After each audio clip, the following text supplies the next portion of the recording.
नमस्कार मित्रों, मैं आचार्य प्रमोद उपाध्याय बसंत पंचमी से जुड़े हुए इस विशेष कार्यक्रम में आप सभी का हार्दिक स्वागत करता हूँ। मित्रों, बसंत पंचमी यानी कि माँ सरस्वती का पूजन पूरे विधि विधान के साथ किया जाता है। वैसे तो यह बसंत पंचमी का महान पर्व पूरे भारतवर्ष में बड़े ही हर्षोल्लास के साथ मनाया जाता है। इस दिन का विशेष महत्व व्यापार करने वाले लोग और साथ ही साथ में ज्ञान की देवी माँ सरस्वती विद्यार्थियों के लिए बहुत ही अहम है। वैसे तो प्रत्येक व्यक्ति को करना चाहिए, क्योंकि ज्ञान की आवश्यकता प्रत्येक व्यक्ति को है। तो बसंत पंचमी कब है और इस दिन क्या करना चाहिए जिससे आपके जीवन में उच्च कोटि की सफलता आप प्राप्त करें, मैं इनसे जुड़ा हुआ जानकारी आपको प्रदान करूंगा। तो माघ मास के शुक्ल पक्ष के पंचमी तिथि को प्रतिवर्ष बसंत पंचमी का यह महान पर्व मनाया जाता है, जो कि इस वर्ष 26 जनवरी 2023 यानी कि गुरुवार के दिन मनाया जाएगा। बसंत पंचमी के दिन पाठशाला यानी कि विद्यालय के साथ साथ जहां भी ज्ञान से जुड़े हुए कार्य होते हैं या फिर आप अपने व्यापार स्थल पर मां सरस्वती का पूजन अवश्य करें। सरस्वत्यै च विद्महे विद्यादात्रे च धीमहि तन्नो वाणी प्रचोदयात्। विशेष करके विद्यार्थियों के लिए सरस्वती पूजन के दिन यानी कि बसंत पंचमी के दिन माँ सरस्वती का पूजन घर में या फिर अपने पाठशाला में अवश्य करें और सारे विद्यार्थी मिलकर माँ सरस्वती का पूजन हर्षोल्लास के साथ करें और ज्ञान की देवी से प्रार्थना करें कि हे देवी, नित्य निरंतर हमारे जीवन के अंदर उच्च कोटि की शिक्षा हमें प्राप्त हो और हमें उत्तम ज्ञान की प्राप्ति हो, ऐसा शुभ आशीर्वाद हमें प्रदान करें। अब सरस्वती पूजन के दिन अगर आपके आसपास में कहीं भी प्रतिमा यानी कि मूर्ति की स्थापना होती है तो आप वहां अवश्य जाएं और वहां भाग लें, वहां देवी सरस्वती के शरण में रहें, उनका पूजन बड़े विधि विधान के साथ करें।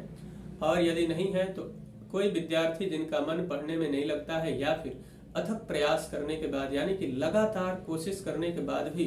जिस प्रकार का रिजल्ट आपको चाहिए उस प्रकार का रिजल्ट आपको नहीं प्राप्त हो रहा है, और इस बात को लेकर जिन विद्यार्थियों के माता पिता बहुत परेशान रहते हैं, उनको विशेष करके माँ सरस्वती के पूजन के दिन अपने घर में ही मात्र सुंदर एक चौकी के ऊपर एक पीला वस्त्र बिछा कर, पीला या लाल कपड़ा बिछाएं और सुंदर देवी सरस्वती की एक मूर्ति या फिर वहां पे एक तस्वीर लगाएं और तस्वीर लगाकर सुंदर घी का एक दीपक जलाएं। गंध पुष्प धूप दीप इत्यादि के साथ में उस विद्यार्थी को या फिर उस बच्चे को जिस बच्चे का पढ़ाई में मन नहीं लग रहा हो, ऐसे बच्चे के द्वारा सुंदर आसन इत्यादि स्नान ध्यान करवाकर और वहां बिठाएं और उसके साथ में उसके द्वारा माँ सरस्वती का पूजन कराएं। और उसके अलावा रक्त चंदन की माला से माँ सरस्वती के बीज मंत्र का ओम ह्रीम भी मात्र बोलते हैं तो इससे भी माँ सरस्वती की विशेष कृपा प्राप्त होती है। या फिर ओम क्लीम महासरस्वत्यै नमः मंत्र को फिर से एक बार सुन लीजिए, ओम क्लीम महासरस्वत्यै नमः। इस मंत्र का अगर रक्त चंदन के माला से 3 माला उस दिन पूरे विश्वास के साथ जप करते हैं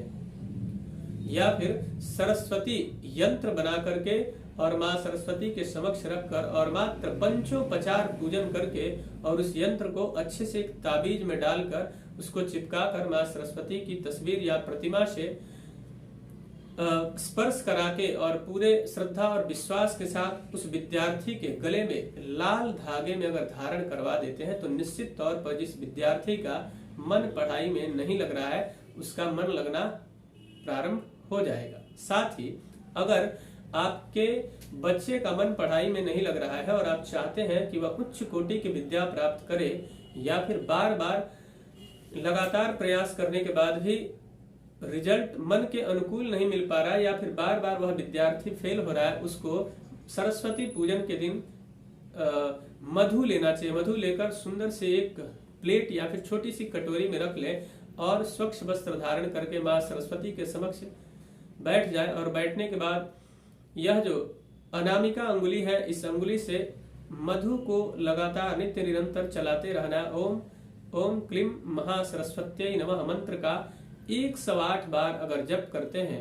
और वह जब पूर्ण होने के बाद पूरे श्रद्धा और विश्वास के साथ प्रसाद स्वरूप उसको ग्रहण करते हैं तो निश्चित तौर पर जिस विद्यार्थी का मन पढ़ाई में नहीं लग रहा है उसका मन लगना प्रारंभ होगा और ज्ञान की देवी बीड़ा पुस्तक धारिणी माँ सरस्वती की विशेष कृपा उसके जीवन में प्राप्त होगी और निश्चित तौर पर वह व्यक्ति विद्वान बनेगा और रिजल्ट उसके बहुत बेहतर आने प्रारंभ हो जाएंगे। शर्त सिर्फ इतना ही कि पूरे विश्वास के साथ इस विधि विधान के साथ माँ सरस्वती के शरण में जाए और इस मंत्र का जप करें। उसके साथ साथ में विद्यार्थियों को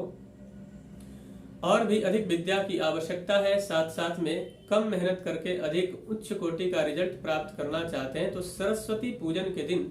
मोर का पंख माँ सरस्वती के समक्ष रखें और उनसे प्रार्थना करें कि हे ज्ञान की देवी, हमारे जीवन में आ रही विद्या से संबंधित समस्याओं का निवारण हो, उच्च कोटि की विद्या में प्राप्त कर सकूं, ऐसा शुभ आशीर्वाद हमें प्रदान कीजिए। और ओम महासरस्वती नमः मंत्र का जप करते हुए उस मोर पंख को रखें और पूजन संपूर्ण होने के बाद आरती इत्यादि समाप्त होने के बाद उस मोर पंख को उठाकर और अपने पुस्तक में हमेशा के लिए रख दें। निश्चित तौर पर मां सरस्वती की विशेष कृपा आपको प्राप्त होगी।